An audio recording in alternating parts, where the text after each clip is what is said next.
Amén. Muchas bendiciones, mis amados hermanos. Bienvenidos a nuestro culto, penúltimo culto del año.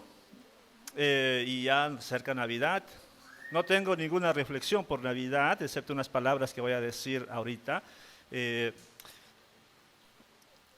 Hermanos, se ha comprado un cable para la iglesia, para el HDMI. Recuerden que algunos días estaba fallando, pero ahora ya se ha comprado uno. Los jóvenes van a ayudar después del culto, ¿verdad? A ordenar los paquetes para la entrega de hoy. Si alguien todavía tiene en su corazón donar víveres para hoy repartir a los necesitados, bien. Y si alguien tiene folletos evangelísticos, se puede incluir dentro de esta canasta, ¿no?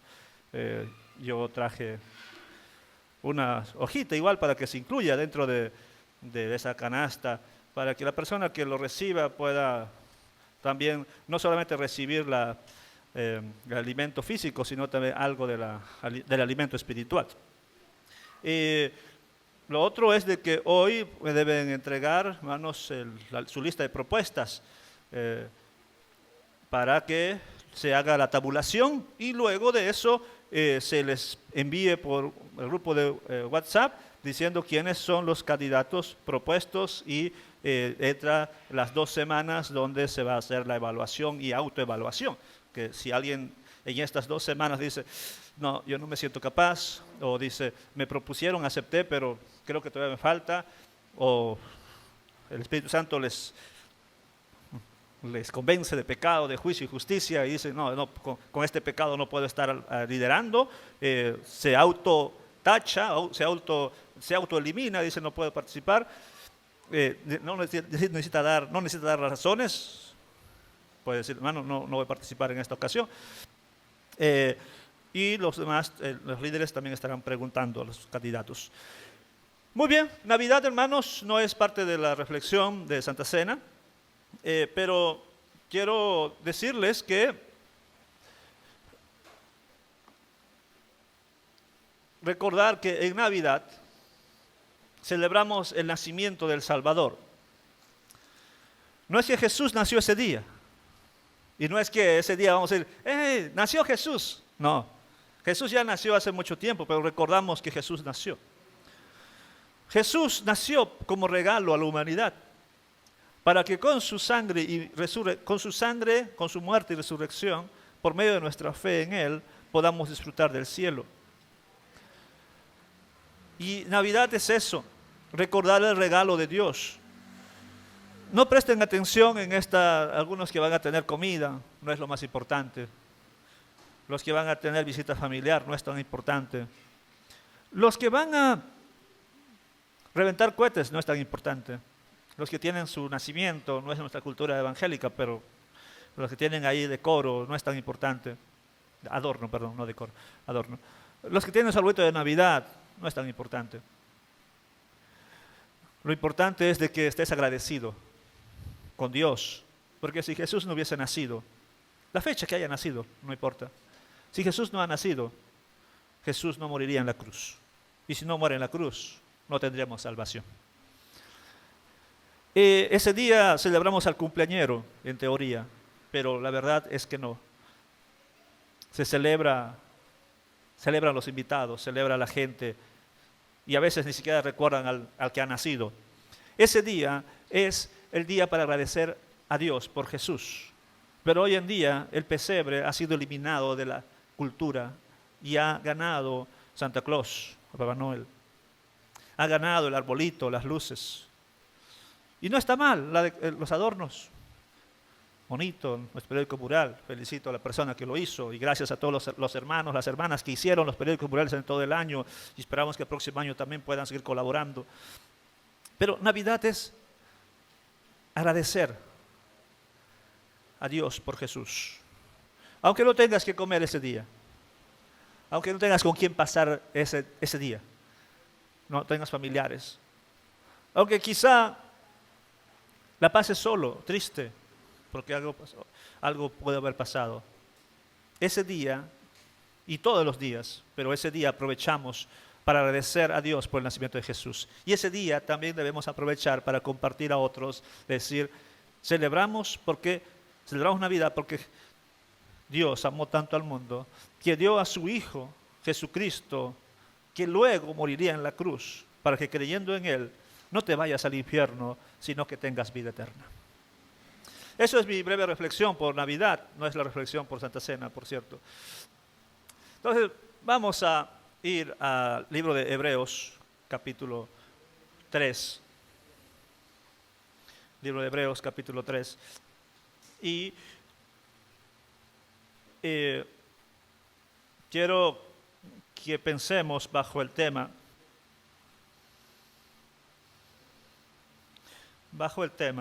de centrarse en el Hijo fiel, centrarse, enfocarse, no perder de vista a Él, el Hijo fiel.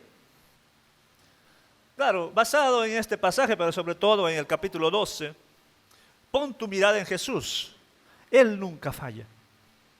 Pon tu mirada en Jesús, Él nunca falla. Y a veces ponemos nuestras miradas en hombres que creemos que son, wow, llenos de amor, de santidad, estos líderes, o el cónyuge, o un político, un amigo, un familiar. Ponemos nuestra confianza en esa persona, pero falla. Y hay una gran decepción. Y qué feo es ver esa falla. No debemos usar esto también para justificar las fallas y decir, bueno, nadie es perfecto, solamente Dios, así que no me mires a mí, mírale a Dios. Porque a veces eso se dice en las iglesias. Porque mucha gente está resentida con la iglesia. Hablamos general, por la hipocresía que hay en la iglesia. Está resentida por el abuso que hay en la iglesia. No estamos hablando de abusos sexuales necesariamente, pero sí existen algunos casos. Sino abusos de poder, manipulación, sacan dinero en muchas iglesias, te manipulan. Hay resentimiento. Y también vemos situaciones muy difíciles en las que en las iglesias se presentan exigiendo santidad, pero los que exigen no son santos. O sea, se exige tanto a los congregantes, pero los líderes no lo son. Y está la excusa. No mires a los líderes, mira a Dios. Digo excusa, no justificación. Excusa, porque debemos procurar vivir en santidad. Debemos procurar ser fieles. Debemos procurar vivir en la rectitud que Dios nos manda. Pero a veces se usa eso, mira a Jesús. Pon tu mirada en Jesús. Entonces, es en verdad de que a veces se usa esta excusa, a veces como justificación, pero sobre todo como excusa. Ciertamente vamos a ver en personas fallas, nos van a fallar. Pero si nos vamos de la iglesia o llegamos a la apatía espiritual de decir, yo voy a la iglesia solamente porque, bueno, soy líder, o bueno, porque tengo que ir. Pero la verdad, ahí todos son hipócritas. Si vamos con eso, no vamos a ser una iglesia correcta. Y decir, mira a Jesús, sí está bien, eso dice la Biblia. Pon tu mirada en Jesús, porque Él no falla. Él no falla. Pero tú tampoco falles. No causes decepción a alguien.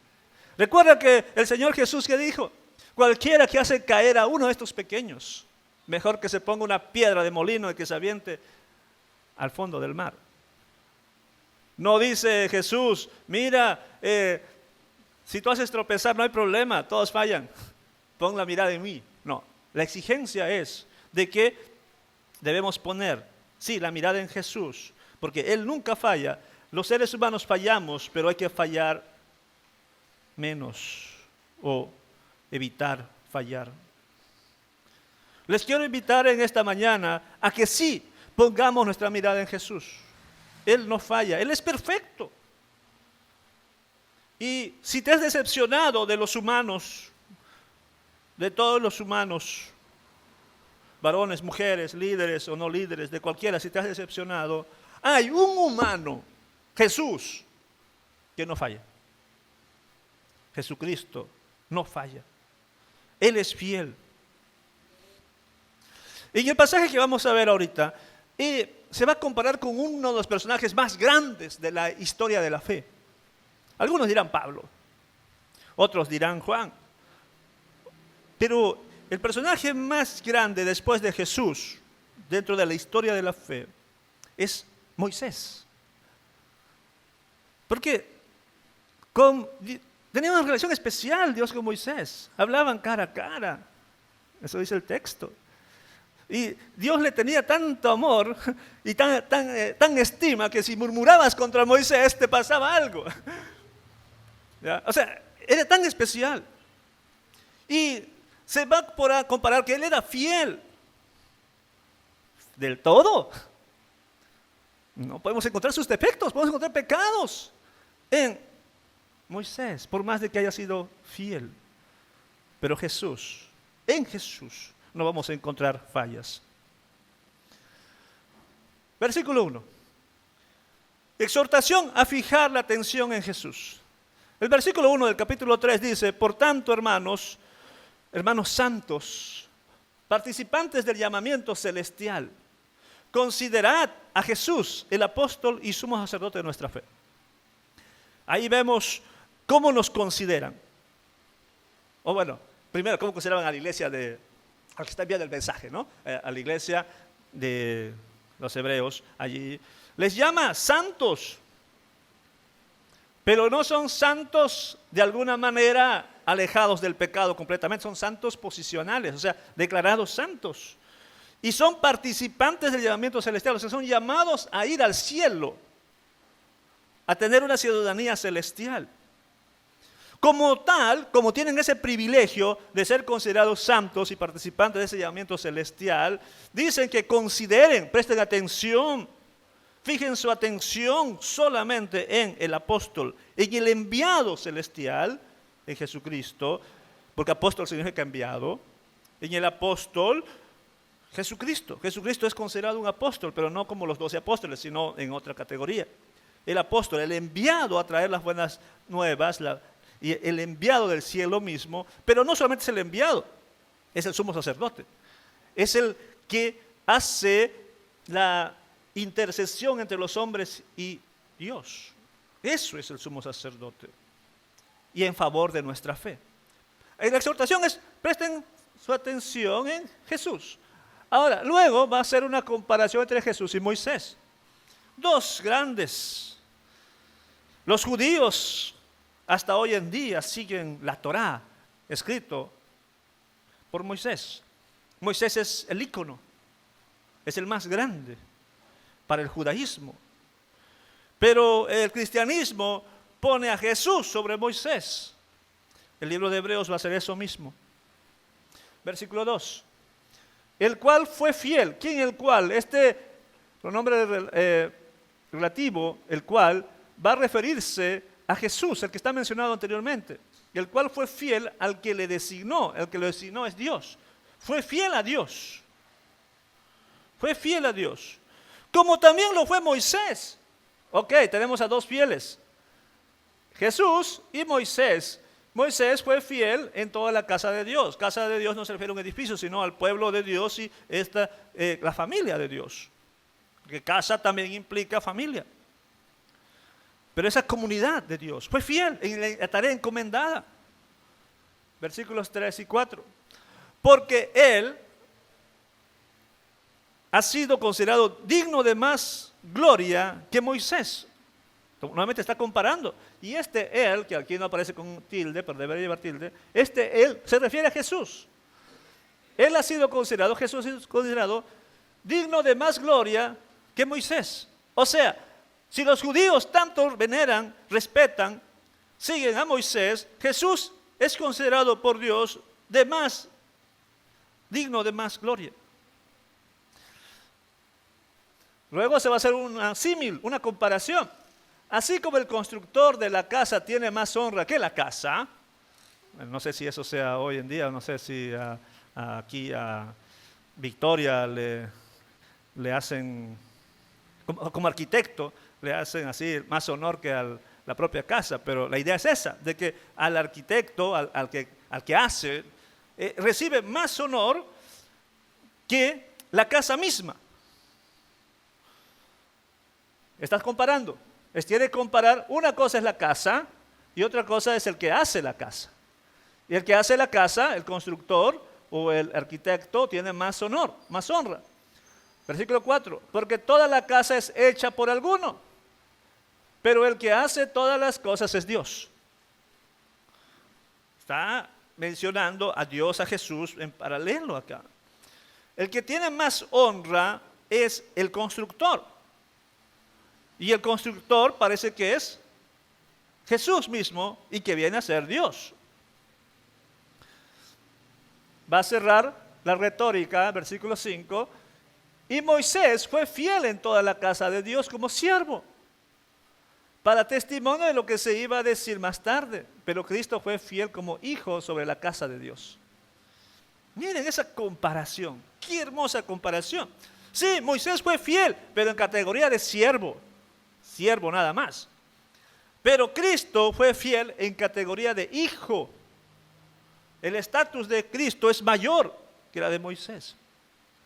Y fue fiel en todo el sentido de la palabra.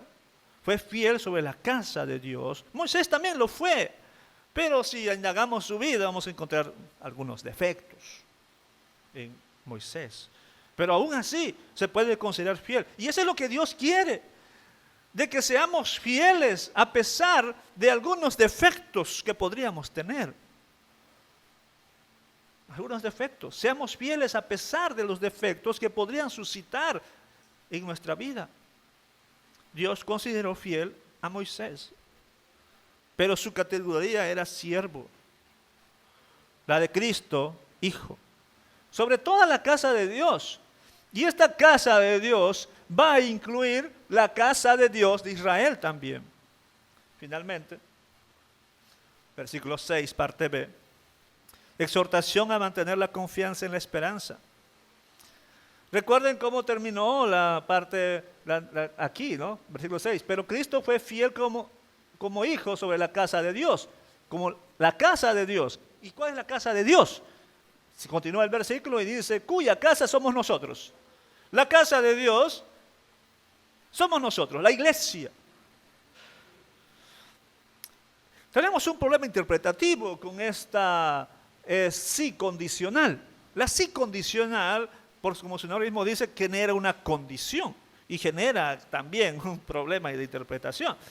O sea, solo seremos casa de Dios si retenemos firme hasta el fin nuestra confianza y la gloria de nuestra esperanza. Y eso no nos gusta a los que de alguna manera nos alineamos en algo a la teología calvinista, que creemos en la seguridad de salvación. Porque parece decir aquí, solamente serás parte de la casa de Dios si es que eres firme hasta el fin. Y eso está de acuerdo con otros pasajes de la Biblia que dice, sé fiel hasta la muerte, yo te daré la corona de la vida. Por eso es que no soy tan calvinista. En teología soy calvinista abrazando el arminianismo en parte.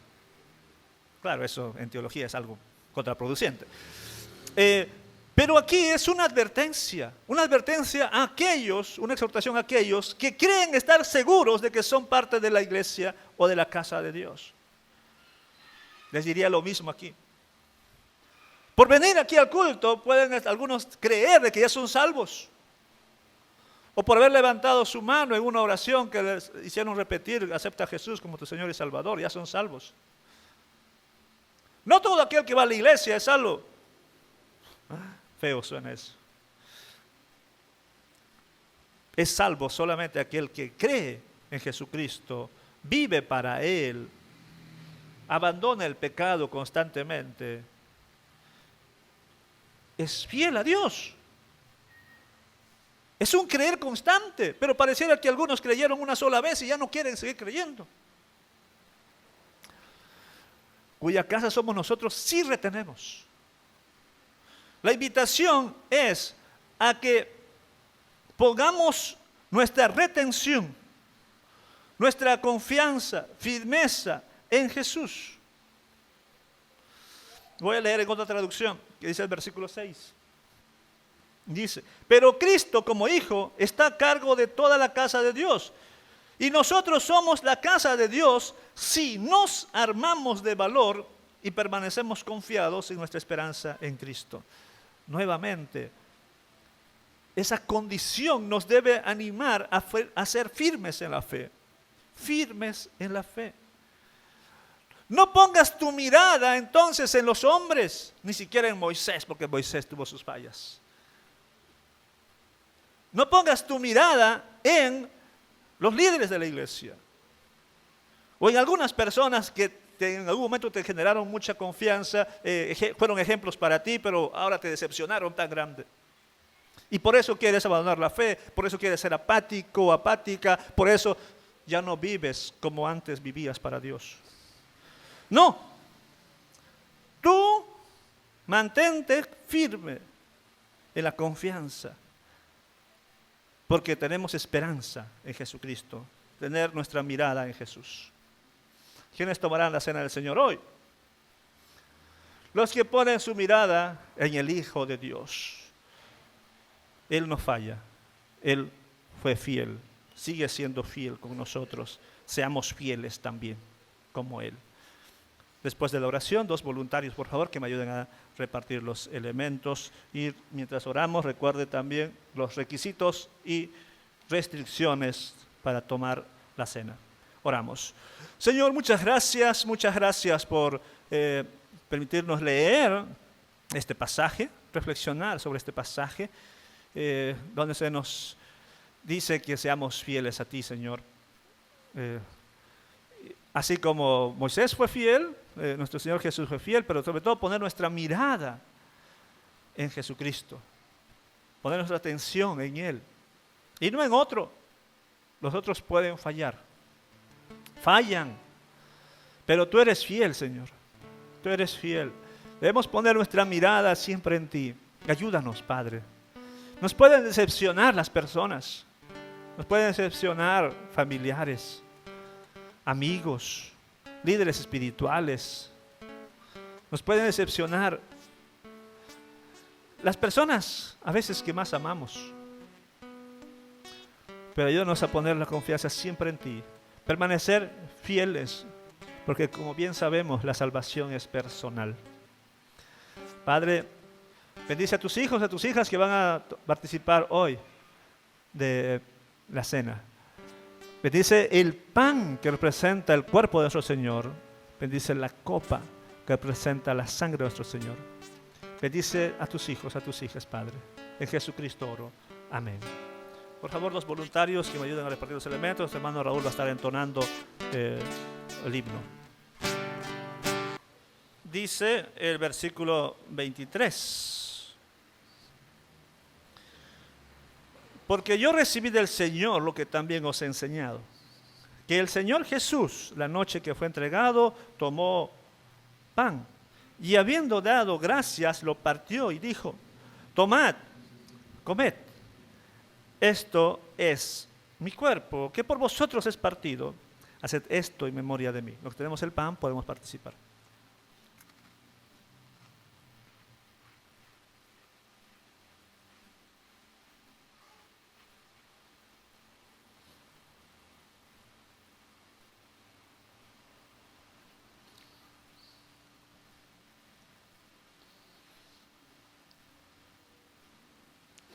Versículo 25. Asimismo, tomó también la copa después de haber cenado, diciendo, esta copa es el nuevo pacto en mi sangre. Haced esto todas las veces que la bebiereis en memoria de mí. Nos tenemos la copa, podemos participar.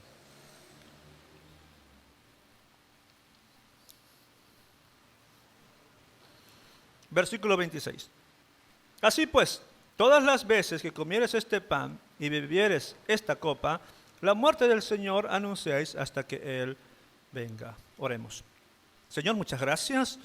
Gracias por este tiempo de recordar en este penúltimo domingo del año, recordar el sacrificio de nuestro Redentor y su fidelidad. Gracias, Padre. Bendice a tus hijos, bendice a tus hijas. Que podamos todos ser fieles en lo que queda del año y comenzar el siguiente año también con fidelidad, con compromiso contigo. Gracias, Señor. Bendice las clases que vienen a continuación, bendice la prédica, bendice la reunión de las mujeres que también tendrán después del culto, bendice a los jóvenes que van a estar ahí haciendo los paquetes para entregar a las personas necesitadas. Bendice a tus hijos que van a llevar esos paquetes a sus vecinos o algún conocido que puedan esperar también hasta que esté terminado esto. Y gracias, Señor, porque nos permite ser instrumentos tuyos. Somos como tu mano, porque hay personas que necesitan bendición, te piden. Y a veces esa bendición no llega de manera milagrosa, como ocurría a veces en el Antiguo Testamento, donde aparecía de la nada. La mayoría de las veces tú usas instrumentos y nosotros podemos ser esos instrumentos. Gracias, Señor. Gracias. En Jesucristo oro. Amén. Bueno, hermanos, antes de entrar al momento de la ponencia, quiero darle la bienvenida a unas visitas que tenemos. A la primera persona que le daremos la bienvenida en esta mañana, que es visita, es a Gabriel Vázquez. Bienvenido seas, Gabriel, a la casa del Señor. Bienvenido seas. También quiero darle la bienvenida a Jairo. Jairo, bienvenido seas a la casa de nuestro Dios. También quiero darle la bienvenida a la sobrina de nuestra hermana Rebeca. Bienvenida seas, hija, a la casa del Señor. Y finalmente también le damos la bienvenida a nuestra hermana Rosy Mejía. Bienvenida sea, hermanita, a la casa del Señor, esposa de nuestro hermano Lupe. Y bueno, hermanos, bienvenidos sean todos a este penúltimo servicio del año.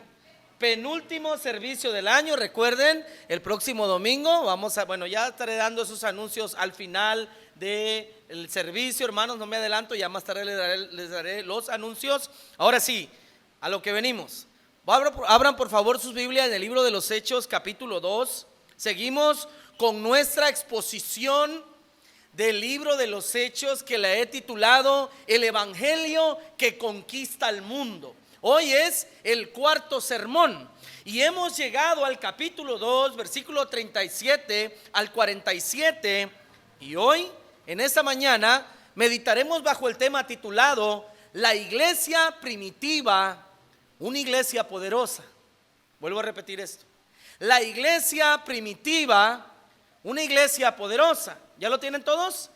Hechos capítulo 2, versículos 37 al 47. Lo leo y luego entramos a la exposición de esta mañana.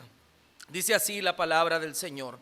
Al oír esto, se compungieron de corazón y dijeron a Pedro y a los apóstoles: varones hermanos, ¿qué haremos? Pedro les dijo: arrepentíos y bautícese cada uno de vosotros en el nombre de Jesucristo para perdón de los pecados, y recibiréis el don del Espíritu Santo. Porque para vosotros es la promesa, y para vuestros hijos, y para todos los que están lejos, para cuantos el Señor nuestro Dios llamare. Y con otras muchas palabras testificaba y les exhortaba, diciendo: sed salvos de esta perversa generación. Así que los que recibieron su palabra fueron bautizados, y se añadieron aquel día como 3,000 personas. Y perseveraban en la doctrina de los apóstoles, en la comunión unos con otros, en el partimiento del pan y en las oraciones. Y sobrevino temor a toda persona, y muchas maravillas y señales eran hechas por los apóstoles. Todos los que habían creído estaban juntos y tenían en común todas las cosas. Y vendían sus propiedades y sus bienes y lo repartían a todos según la necesidad de cada uno. Y perseverando unánimes cada día en el templo y partiendo el pan en las casas, comían juntos con alegría y sencillez de corazón, alabando a Dios y teniendo favor con todo el pueblo, y el Señor añadía cada día a la iglesia los que habían de ser salvos. Mis hermanos, todo creyente, todo cristiano del siglo XXI anhela ver una iglesia viva, una iglesia poderosa, una iglesia saludable, una iglesia relevante. Ahora, mis hermanos, ciertamente muchos ese anhelo del corazón lo buscan por medio de estrategias modernas, programas atractivos, recursos tecnológicos que son válidos, mis hermanos. Nosotros usamos las redes sociales, pero mis hermanos, sin embargo, cuando la Biblia nos muestra a la iglesia primitiva, que era una iglesia poderosa, como es el título de este sermón, vemos algo sorprendente. La iglesia primitiva no contaba con edificios, no contaba ni siquiera con mucho presupuesto económico, ni siquiera contaba con influencia política. Sin embargo, mis hermanos, la primera iglesia impactó y, por decirlo así, trastornó el mundo conocido en ese momento, porque tenían el favor de Dios. Y al tener el favor de Dios, era una iglesia viva, poderosa, saludable. Y eso, mis hermanos, hacía que la iglesia creciera constantemente. La pregunta, mis hermanos, es ¿por qué la iglesia primitiva fue una iglesia tan relevante? Bueno, la respuesta es, mis hermanos, que eran fieles a la palabra del Señor, que eran fieles al Señor, que eran perseverantes, y Dios se encargaba del resto.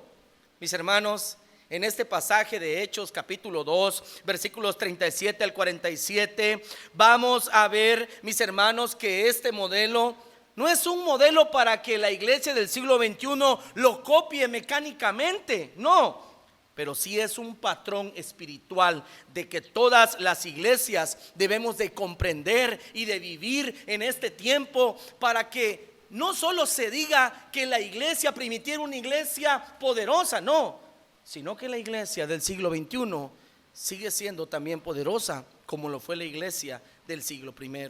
Punto número 1, este sermón lo he dividido en 3 encabezados, en 3 puntos mayores. Y el primero se encuentra del versículo 37 al versículo 41, y el punto número 1 es que la iglesia primitiva era una iglesia poderosa porque, punto número 1, porque habían verdaderos creyentes en sus filas. Vuelvo a repetir esto. La iglesia primitiva era una iglesia poderosa porque en sus filas habían verdaderos creyentes. Versículos 37 al 47. Voy a leer el versículo 37. Al oír esto, se compungieron de corazón y dijeron a Pedro y a los otros apóstoles: varones hermanos, ¿qué haremos?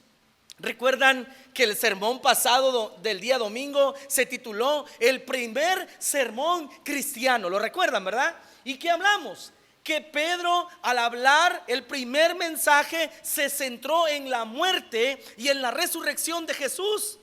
Pero Pedro hizo una acusación muy fuerte hacia ellos en el versículo 23, diciéndole: a este, o sea, a Cristo, entregaste por el determinado consejo y anticipado conocimiento de Dios. Lo prendiste y lo mataste por medio de inicuos, crucificándole. O sea, la acusación, miren hermanos, los judíos entendieron que Dios mismo, el Espíritu Santo, los estaba acusando de deicidio, de que habían asesinado al autor de la vida. Y eso ellos lo entendieron muy bien. Y cuando dijeron: entonces aquel que hacía milagros como nadie, aquel que predicaba como nadie, aquel que tenía autoridad como nadie, aquel que murió en la cruz del Calvario y resucitó y que ahora está en autoridad, nosotros le matamos. Ellos comprendieron cuán grave era su pecado. Miren hermanos, todos los pecados nos alejan de Dios, pero esa generación fue la culpable, el autor de haber asesinado al Dios en la carne. Era mucho más grave, mis hermanos. Y eso los llevó a compungirse. Cuando ellos escucharon esta acusación y entendieron, en pocas palabras, sintieron una convicción de culpa y de pecado ante Dios. Hermanos, eso es lo que provoca la predicación fiel del evangelio. Miren, hermanos, yo quiero decirles algo. El evangelio comienza con una mala noticia. ¿Y cuál es esa mala noticia? Que el hombre tiene problemas con la justicia de Dios y que su mejor obra no le alcanza para ser, mi hermano, libre de condenación. Y hermanos, esa mala noticia es: tienes problemas con la justicia de Dios. Y esa mala noticia que no te alcanza para llegar al cielo, para ser salvo a través de tu justicia, es lo que resalta la obra de Cristo en la cruz del Calvario. Su muerte inocente, vicaria por nosotros, y su resurrección poderosa para justificación de cada uno de nosotros. Hermanos, la obra de Cristo en la cruz del Calvario y la predicación fiel del evangelio nos recuerda que solo en Jesucristo existe perdón y salvación del género humano. Miren, hermanos, la predicación fiel del evangelio produce arrepentimiento. Noten la pregunta, vamos a la última parte del versículo 37. Esa pregunta: ¿qué haremos? No solo sintieron convicción de pecado, sino que también dijeron: bueno, ya entendimos que la regamos, que somos culpables, pero Pedro, ¿qué hay que hacer para alcanzar el perdón de Dios? Miren, hermanos, cuando el Espíritu obra, cuando el hombre que predica deja que el Espíritu diga lo que tiene que decir la palabra de Dios, en ese momento el Espíritu Santo convence de pecado y lleva a los hombres al arrepentimiento verdadero. Mis hermanos, solamente el Espíritu a través de su palabra es quien obra el verdadero arrepentimiento en todos aquellos que escuchan el mensaje de salvación. Pero ahora vamos a ver una respuesta bíblica a lo que es un verdadero arrepentimiento. Versículo 38, dice Pedro, noten la respuesta de Pedro. Pedro les dijo: arrepentíos y bautícese cada uno en el nombre de Jesucristo para perdón de los pecados. Y noten la promesa: y recibiréis el don del Espíritu Santo. ¿Qué significa eso? Noten, Pedro no les dijo otra palabra más que arrepiéntanse. Y cuál, los que hace años estuvimos viendo el evangelio de Marcos también de manera expositiva, versículo a versículo, ¿cómo eran las palabras del Señor? Arrepentíos porque el reino de los cielos se ha acercado. Un arrepentimiento, mis hermanos, que en el original griego significa un cambio de mente, un cambio de propósito de vida. En pocas palabras, mis hermanos, el arrepentimiento no es solo una emoción. No es que usted algún buen día, y qué bueno si lo hizo, ¿verdad? Porque me consta también que hay personas que escuchan el evangelio, se arrepienten, lloran, levantan la mano, hacen una oración de fe, pidiendo perdón al Señor por sus pecados, y siguen. Pero mis hermanos, el arrepentimiento es más que una emoción, es un cambio de mente, es un cambio de propósito de vida. Y quiero decirles algo: ese cambio de mente y ese cambio de vida solamente Dios lo puede obrar poderosamente a través del Espíritu Santo cuando viene a morar en cada creyente. Mi hermano, los que no crecimos en la iglesia evangélica, estamos sorprendidos de cómo Dios ha cambiado nuestras prioridades y nuestros valores. Cómo éramos antes de no conocer a Cristo y cómo somos hoy que estamos en Cristo. Que dice 2 Corintios 5:17, que somos nueva criatura, nueva creación en Cristo Jesús.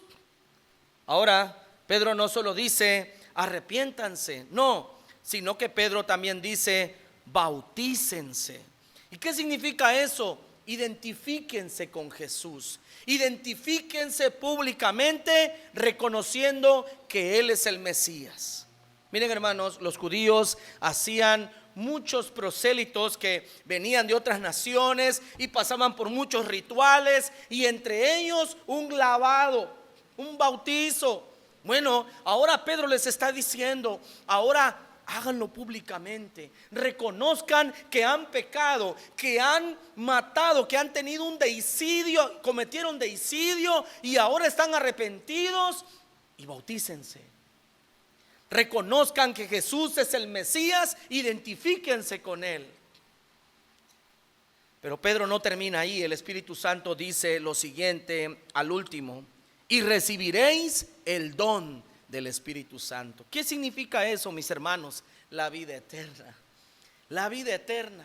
Mi hermano, si usted tiene arrepentimiento, si luego usted va por el bautizo, usted sin duda alguna tiene la vida eterna. Habrá sus detestables excepciones, pero la gran mayoría es así.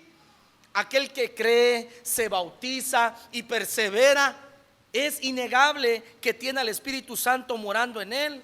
Y cuando nosotros escuchamos el don del Espíritu Santo, inevitablemente me acordé de lo que Cristo le dijo a Nicodemo en Juan capítulo 3, versículos 3, 5 y 6. Escuchen lo que dijo el Señor Jesucristo: de cierto te digo, que el que no naciere de nuevo no puede ver el reino de Dios.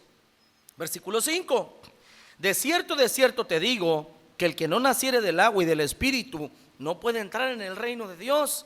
Lo que es nacido de la carne, carne es, y lo que es nacido del Espíritu, Espíritu es. Hermanos, no queda más decir, mis hermanos, que la convicción de pecado que ellos sintieron los llevó a la recomendación del apóstol Pedro de arrepentirse, de bautizarse y de recibir la vida eterna. Pero no termina allí. En el versículo 39 al 41 vamos a ver la invitación universal del Evangelio. ¿Qué dijo el Señor en Hechos 1:8? Pero recibiréis poder cuando haya venido sobre vosotros el Espíritu Santo, y me seréis testigos. ¿Dónde? En Jerusalén, donde estaban de manera local, en Judea, en Samaria, que lo iban a hacer en el capítulo 10 en adelante, y hasta lo último de la tierra, que lo pudimos ver luego en los viajes misioneros del apóstol Pedro, y que lo podemos ver hoy en esta hora, en el siglo XXI, a estas horas de la mañana, que el Evangelio ha llegado a Occidente, y que cubanos, peruanos, mexicanos, guatemaltecos y todos los de esta faz de la tierra han conocido el Evangelio. El Evangelio sigue corriendo. Y en el versículo 39 al 41, el Espíritu Santo va a decir que la invitación es universal para el alcance del Evangelio. Versículo 39 al 41. Porque para vosotros es la promesa, y para vuestros hijos, y para todos los que están lejos, para cuantos el Señor nuestro llamare. Y con otras muchas palabras testificaba y les exhortaba, diciendo: sed salvos de esta perversa generación. Miren, hermanos, Pedro les exhorta y les anima a ser salvos. El resultado, mis hermanos, es un avance y un crecimiento de la iglesia. Miren, hermanos, yo quiero decirles algo. Yo estoy totalmente en contra de aquellas campañas evangelísticas donde casi coaccionan a las personas a pasar al frente. No, esto es algo, mis hermanos, que es totalmente personal. Pero mi hermano, Pablo les está diciendo, el apóstol Pedro, perdón, les está diciendo y les está animando: sean salvos. Les recuerda siempre que avancen hacia la luz de Cristo Jesús. Mi hermano, no te canses de orar por esa persona, por ese familiar que aún no se convierte. No te canses de orar, de predicarle el Evangelio, no de una manera condenatoria. Uy, qué feo hablas. Uy, qué feo vistes. No, el Señor te ama. En el Señor hay perdón. En el Señor hay luz. Luz para el gozo de la vida y el pleno entendimiento de la misma. Porque el cristiano que conoce a Dios y conoce su palabra es plenamente maduro y conoce la vida espiritual y conoce el entendimiento y tiene madurez intelectual, pero sobre todo tiene madurez de vida. No anda juzgando, sino que se compunge de corazón cuando entiende que las personas actúan como actúan porque están sin Dios, sin pastor.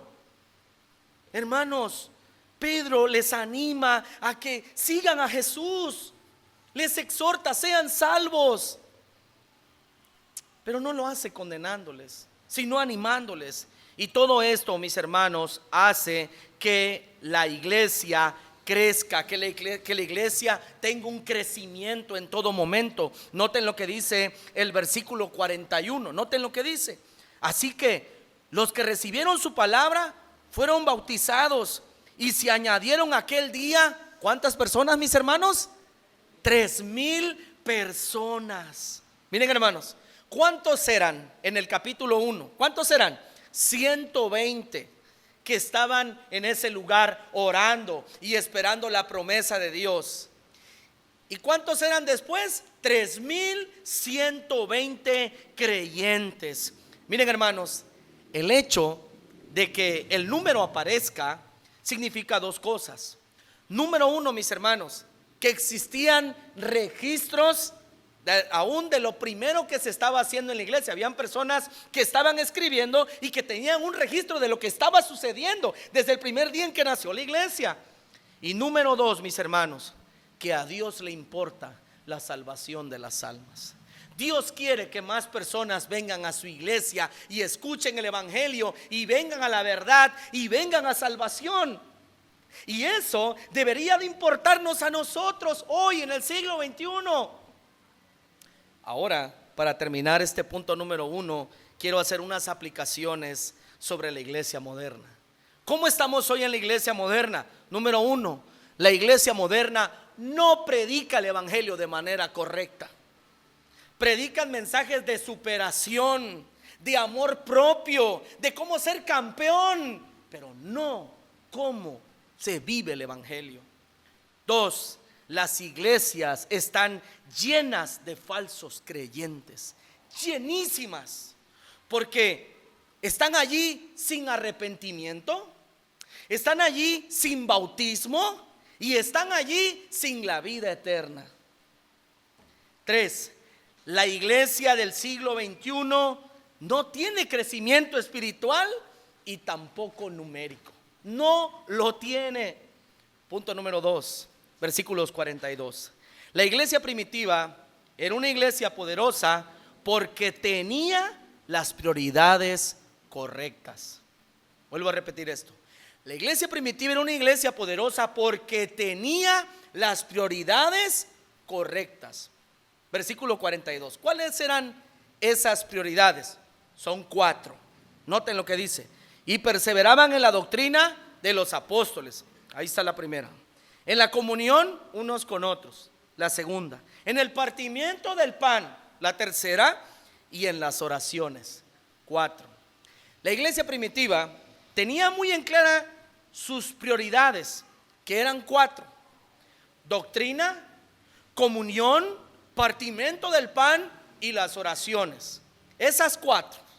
Esas 4, mis hermanos, la iglesia lo tenía muy presente. Ahora, cuando dice que perseveraban en la doctrina apostólica, ¿qué significa eso? Bueno, la revelación del Nuevo Testamento, la revelación que Cristo le dio a los apóstoles. El evangelio, el libro de los hechos, las cartas, en todo aquello la iglesia primitiva perseveraba. Eso significa, mis hermanos, que la iglesia primitiva era una iglesia docta en la palabra del Señor. Era una iglesia que tenía doctrina, que tenía enseñanza. Mira, mi hermano, voy a decir esto hasta el cansancio, hasta el último día en que Dios me tenga sobre esta tierra y me permita predicar. A la iglesia usted no viene a divertirse. A la iglesia usted no la viene a pasar bonito. Usted viene a conocer de Dios a través de su palabra. Usted viene a pensar, a conocer quién es Dios, cómo está usted y cómo caminar como a Él le agrada. Por lo tanto, mis hermanos, puedo concluir que las iglesias son escuelas espirituales y de pensamiento para formar personas maduras. Eso es la iglesia. Segundo, en la segunda prioridad, ya vimos que es la doctrina, porque la doctrina, mi hermano, no divide. La doctrina protege y edifica cuando se aplica con gracia. 2, ellos perseveraban en el partimiento del pan. O sea, eso significa en la cena del Señor. Tenían muy presentes y muy vivo que Jesucristo había muerto, que Jesucristo había resucitado y que sin duda alguna Él vendría por segunda vez. Usted lea las cartas de Segunda de Tesalonicenses, la carta de Corintios, y Pablo y Pedro en Segunda de Pedro habla como que si ese evento fuera el día de mañana. Ellos tenían presentes que Jesús en cualquier momento regresaba. Y esa es la verdad. Nadie sabe el día, nadie sabe la hora, pero por los acontecimientos políticos y globales que están habiendo hoy, yo puedo decir que Dios está extendiendo más tiempo, mis hermanos, para que la iglesia, para que las personas se sigan salvando, para que el evangelio siga corriendo y nosotros sigamos predicando el evangelio de manera fiel. La iglesia tenía muy presente el partimiento del pan, que les recordaba que todo lo bueno que existía, incluso la iglesia, era por la obra de Jesucristo. Miren lo que decía de esos ratos nuestro hermano: solamente Jesús no falla, solamente Jesús.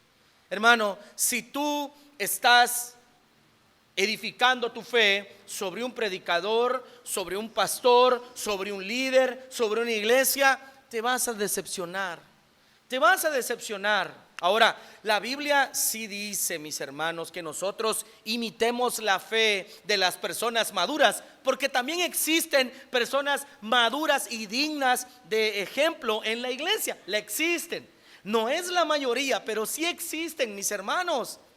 Pero nuestra mirada tiene que estar puesta en Jesús. Y cuando nosotros recordamos nuestra salvación, los dones que el Señor nos ha dado, la misma iglesia local, la misma iglesia universal, los mismos ministerios que existen en la radio, en la internet, en los medios impresos, todo es por la gracia de Dios y para la gloria de Dios.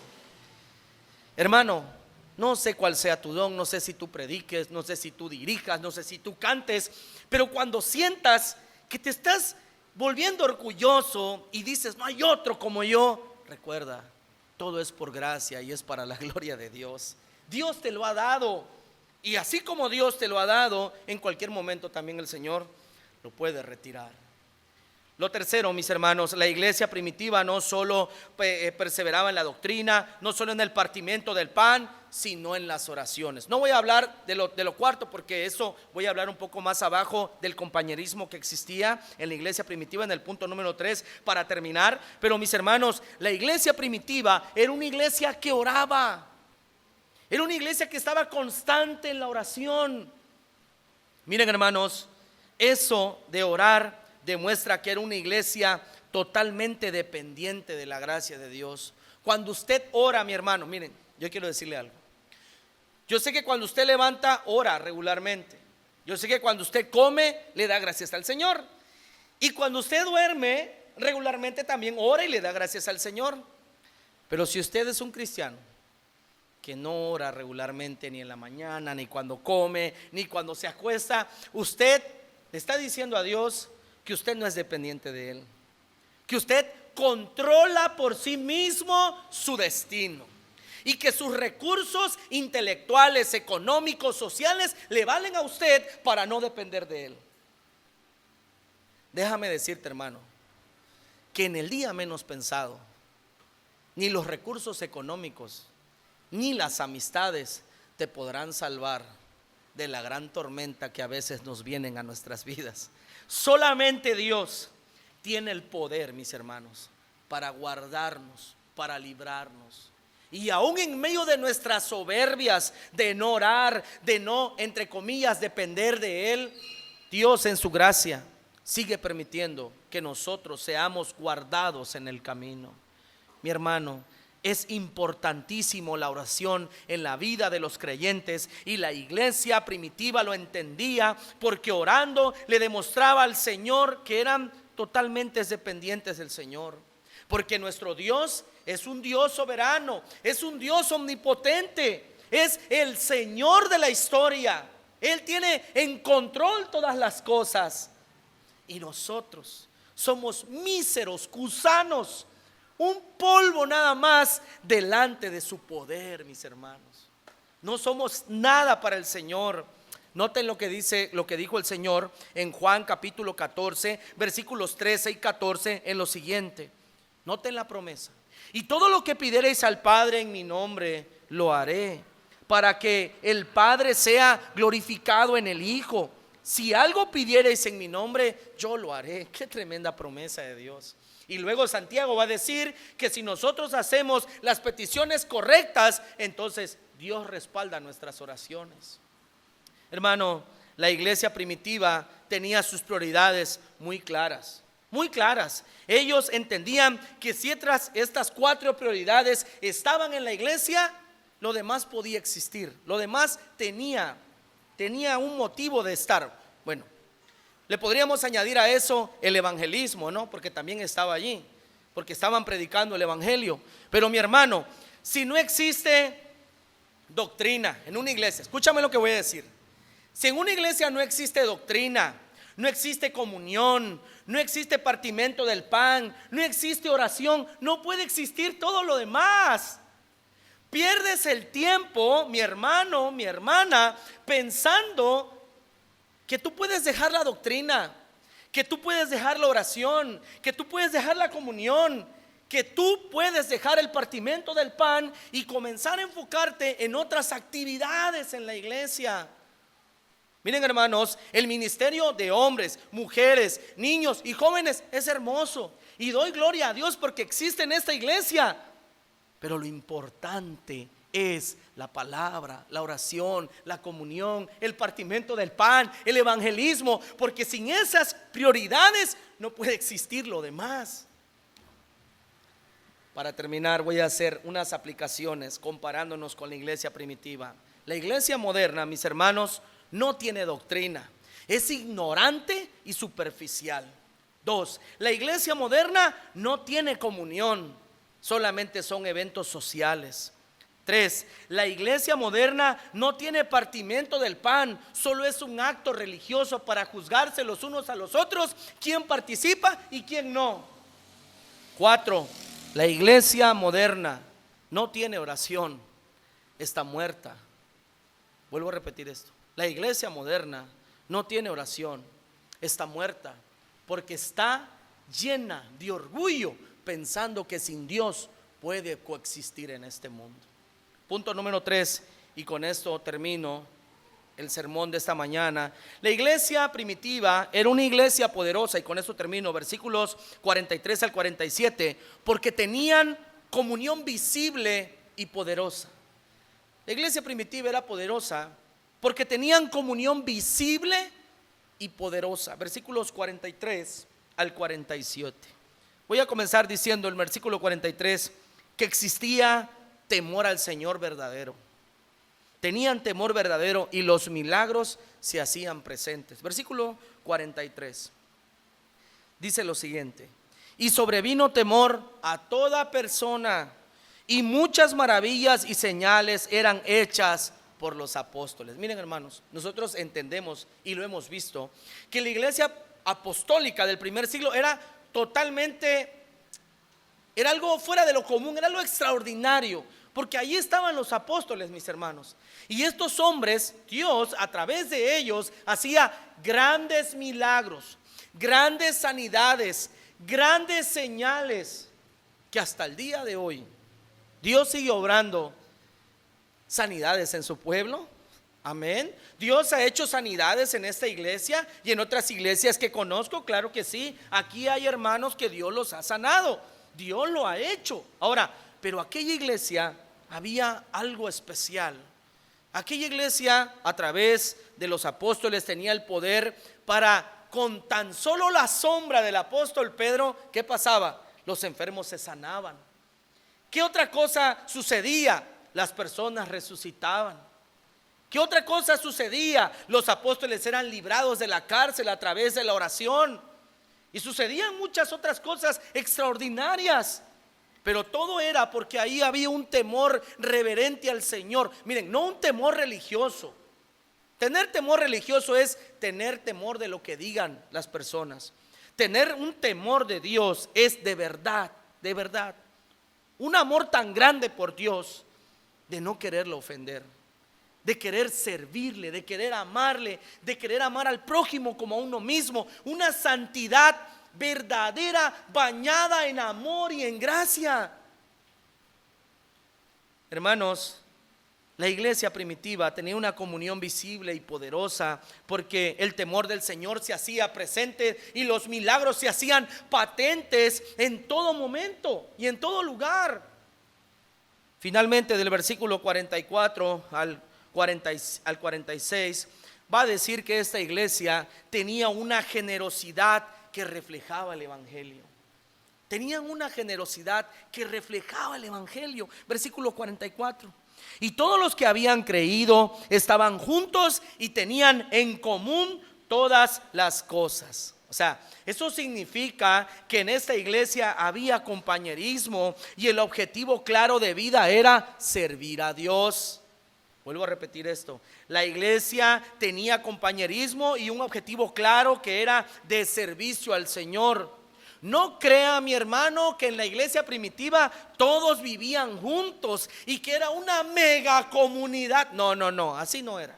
No era así, hermano. No se equivoque en la interpretación. Porque yo he escuchado en muchas iglesias que dicen, miren, estos hasta vivían juntos. No vivían juntos. Eso significa que tenían compañerismo y que tenían un objetivo común, que era servir al Señor. Versículo 45, noten, y vendían sus propiedades y sus bienes y lo repartían a todos según la necesidad de cada uno. Miren, hermanos, los que tenían en abundancia, los hermanos pudientes en esa primera iglesia, daban para suplir las necesidades de los más necesitados. Hermanos, cuando te des cuenta, quiero que hoy por la tarde hagas un ejercicio y un cierre de año y des a Dios gracias por todos los beneficios espirituales, intelectuales, económicos, familiares, sociales que tienes. Te darás cuenta que tienes mucho y que eso mucho te alcanza para compartir oración, compartir compañerismo, compartir comida, compartir ayuda. Te alcanza, nos alcanza. Hermanos, estos primeros cristianos tenían una adoración gozosa y constante en el Señor. Una adoración gozosa y constante. Versículo 46. Y perseverando unánimes cada día en el templo y el partimiento del pan en las casas, comían juntos con alegría y sencillez de corazón. Hermanos, ahí hay tres verbos: perseverantes, unánimes y sencillos de corazón. Perseverantes, unánimes y sencillos de corazón. ¿Dónde? En el templo y en las casas. Hermanos, así debería de ser nuestra adoración: gozosa, perseverante, unánime, sencillo de corazón. Hermano, cuando va a llegar el domingo, o bueno, te pongo en ese hace 3 horas atrás, ¿cómo reaccionas? Otra vez, es el único día que descanso, me quiero levantar más tarde. No, sé disciplinado. Hay tiempo para todo. Duérmete temprano. Deja de estar en el Facebook, en el Instagram, no sé cuánta cosa. No estés hasta las 12, 1 de la mañana. Por eso te llegan las 6, 7 de la mañana y no te quieres levantar. Nuestro gozo, nuestra reacción debería ser cuando nos dormimos: Señor, gracias. Mañana voy a estar en tu casa, oración. Mañana voy a tener el privilegio de escuchar tu voz, de adorarte públicamente, de juzgar mi vida a través de tu palabra. ¿Cómo dice el Salmo 100? Cantad alegres a Dios, habitantes de toda la tierra. Servid a Jehová con alegría. Venid ante su presencia con regocijo. Hermanos, todas estas cuestiones en la iglesia primitiva daban un resultado, que Dios estaba haciendo que la iglesia, mi hermano, creciera en todo momento. Versículo 47, y con eso termino, mis hermanos. Dice: alabando a Dios y teniendo favor con todo el pueblo. Y el Señor añadía cada día a la iglesia los que habían de ser salvos. Ahí hay dos cuestiones bien importantes. La primera, en esta iglesia contaba con el favor de la sociedad. ¿Qué significa eso? Que tenían un buen testimonio. Y dos, mis hermanos, estaban contando con la aprobación de Dios. Nunca ha existido un crecimiento tan brutal en tan pocas horas con un solo sermón que en aquel día de Pentecostés, mis hermanos, cuando 3,000 personas se convirtieron ante el poder y la predicación apostólica de la iglesia primitiva. Aplicaciones de la iglesia moderna. La iglesia moderna no existe el compañerismo. Lo que se busca es un protagonismo. Yo predico mejor, yo canto mejor, yo debería ser el líder, ese no sabe nada. No, eso no es compañerismo. Se quiere un protagonismo y eso no lo aprueba el Señor. Dos, la iglesia no es dadivosa, es egoísta y materialista. La iglesia moderna no es dadivosa, es egoísta y materialista. Porque aunque gane mucho dinero sus miembros cada día viven más para ellos. Entre más tienen, más se vive para uno mismo. 3. La iglesia del siglo XXI no adora con gozo y constancia. Hay una gran indiferencia de sus miembros. Cuando vienen, como chamaquito, cuando lo traen jalando y se les ve en el rostro. Aquí se ve todo, hermanos. ¿Quién está escuchando con atención y quién lo hace con desprecio? Entonces, de aquí se ve todo, hermano. Se ve. Por eso están los resultados en la vida. Ahí están los resultados en la vida. Hermanos, yo quiero decirles que la adoración al Señor debe de ser con gozo y constancia, no con una indiferencia. No digo que usted entre brincando hipócritamente y gritando, no, porque eso no es adoración a Dios, pero sí es venir gozoso. Finalmente, la iglesia moderna no crece porque Dios no está en medio de ella. No hay temor de Dios. No hay obediencia a la palabra del Señor. Finalmente, como conclusión, en el libro de los Hechos, en el capítulo 2, del versículo 37 al 47, no está describiendo una iglesia perfecta, porque la iglesia primitiva no era una iglesia perfecta, pero sí una iglesia viva que contaba con el favor de Dios y el de la sociedad. ¿Qué enseñanza nos deja este pasaje de las Escrituras? 5. La primera, hay que predicar el evangelio con claridad y con poder del Espíritu Santo. 2, hay que perseverar en la verdad revelada de la palabra del Señor. 3, hay que vivir en comunión y con sencillez de corazón.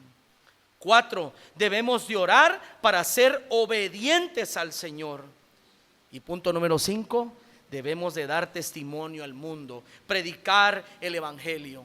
Porque, mis hermanos de Comunidad de la Gracia y amigos que nos visitan, la iglesia impacta al mundo no cuando se parece al mundo, sino cuando está rendida al poder de Dios y es fiel a lo que Dios ha mandado en su palabra. Que Dios nos ayude a poner por obra su palabra. Vamos a orar.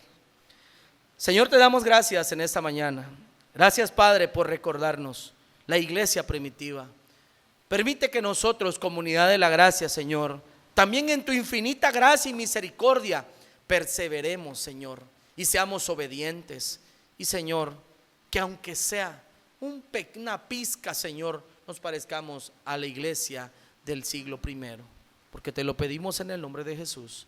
Amén y amén.